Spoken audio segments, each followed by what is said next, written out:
അസ്സലാമലൈക്കും. അപ്പോൾ ഇന്ന് ഞാൻ ഇട്ടോണത്ത് പോകാൻ കേട്ടോ. ഒന്ന് ശനിയാഴ്ചയാണ്, നിങ്ങൾക്ക് സ്കൂളില്ലാത്ത ദിവസമാണ്. അപ്പോൾ ഞാൻ ഇന്ന് ഇട്ടോണത്ത് പോകാമെന്ന് വിചാരിച്ചു. ഞാൻ പോകാമെന്ന് വിചാരിച്ചതല്ല, ഞാൻ വിചാരിച്ചത് ഇപ്പോൾ ഉച്ച 2 മണി കഴിഞ്ഞു കേട്ടോ. പെണ്ണുങ്ങൾ ഒരു സ്വയം തരുന്നില്ല. ഫാത്തിമയും പൊന്നും കൂടിയിട്ട് നമുക്ക് ഇട്ടോണത്തൊക്കെ പോവാം, അമ്മാൻ്റെ വീട്ടിൽ പോവാം, അമ്മാൻ്റെ വീട്ടിൽ പോകാണ്ട് ഒരു സ്വയം തരുന്നില്ല. അപ്പോൾ ഏതായാലും അവർക്കും ലീവാണ്, ഇക്കും ലീവാണ്. അപ്പോൾ ഇന്ന് ഇട്ടോണത്തൊക്കെ പോകാമെന്ന് വിചാരിച്ചു. അപ്പം ഉമ്മാക്കൊരു സർപ്രൈസായിട്ട്, ഉമ്മ അറിഞ്ഞിട്ടില്ല കേട്ടോ പോണത്, ചിലയിടത്ത് അറിഞ്ഞിട്ടില്ല. അപ്പം ഉമ്മാക്കൊരു സർപ്രൈസും കൊടുക്കാമെന്ന് വിചാരിച്ചിട്ട് പോകാൻ വേണ്ടി നിൽക്കുകയാണ് കേട്ടോ. ഇറങ്ങുകയാണ് കേട്ടോ.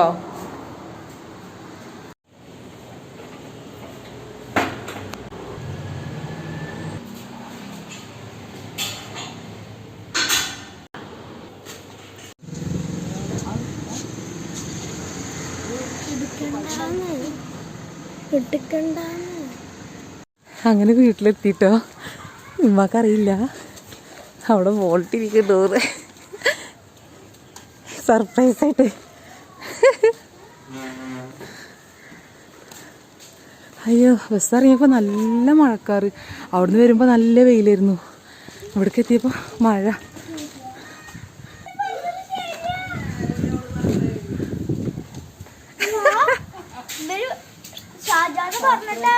സർപ്രൈസായിട്ട് പോകുന്നത്. നിങ്ങൾ എവിടെ തിരുമ്പി എടുക്കാൻ പോയതാ? മഴ തള്ളി മറിച്ചിട്ടായിരുന്നു. അങ്ങനെ ഉമ്മാക്ക് ഫുൾ സർപ്രൈസ് ആയിട്ടാ. അമ്മ ആകെ അന്തം വിട്ടിട്ട് നിൽക്കായിരുന്നു.